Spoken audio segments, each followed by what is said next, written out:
Non-pharmacological approaches to control hypertension are essential even in those who do need medications for control of hypertension.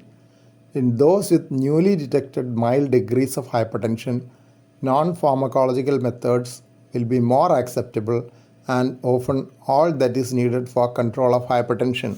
Adding non-pharmacological measures to medications will increase compliance as the individual gets a hope that there is a chance to get off medications.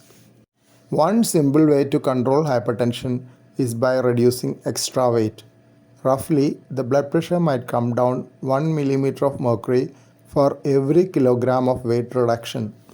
Generally, a decrease in weight will also bring down the waist circumference. Increase in waist circumference indicates visceral obesity, which correlates with risk of cardiovascular disease. Regular exercise is another good way of controlling hypertension. Even though blood pressure rises steadily during exercise according to intensity of exercise, regular exercise brings down the resting blood pressure.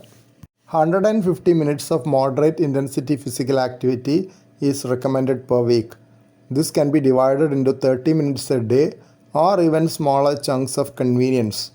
Regular physical activity can bring down the blood pressure about 5 to 8 millimeters of mercury. Aerobic exercises like walking, jogging, cycling, and swimming are the most suitable. Older persons will need detailed evaluation to rule out silent coronary artery disease before starting a strenuous exercise program.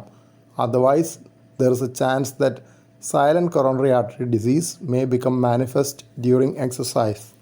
Importance of a healthy diet cannot be overstressed.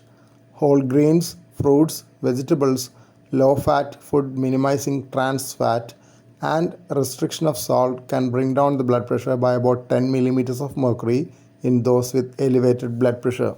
High salt foods like pickles have to be avoided by hypertensives. Most bakery items and processed food will have higher salt content and have to be restricted.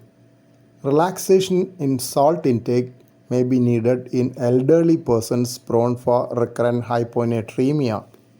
Relationship between alcohol and blood pressure can be described as a U-curve.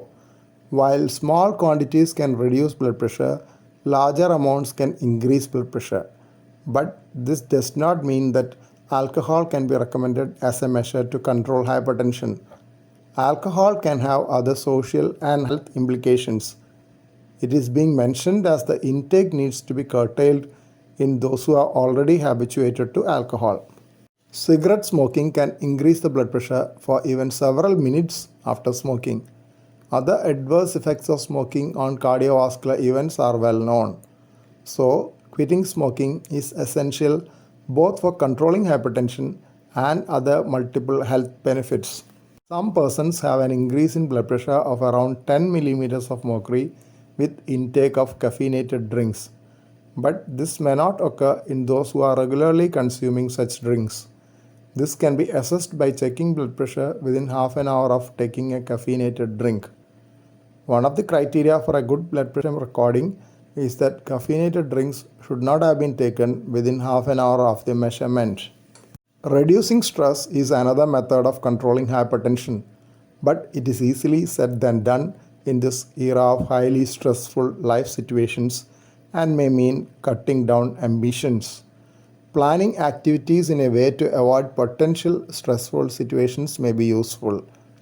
De-stressing by taking a holiday, taking a walk, or even engaging in hobby activities can be useful in bringing down the blood pressure.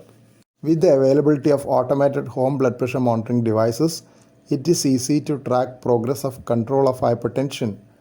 Measurements should be taken only after taking adequate rest and not when stressed or tired. Record of home measurements should be reviewed during the clinical evaluation. Recording too many values every day might cause unnecessary anxiety and become counterproductive. While applying the blood pressure cuff, make sure that there is no tight clothing which can interfere with the measurement. It is always ideal to verify the accuracy with clinic recordings whenever feasible. Clinic visits could be utilized to train the correct method of home blood pressure measurement. Thank you for watching this video. Please subscribe, like, share, and post your valuable comment below this video.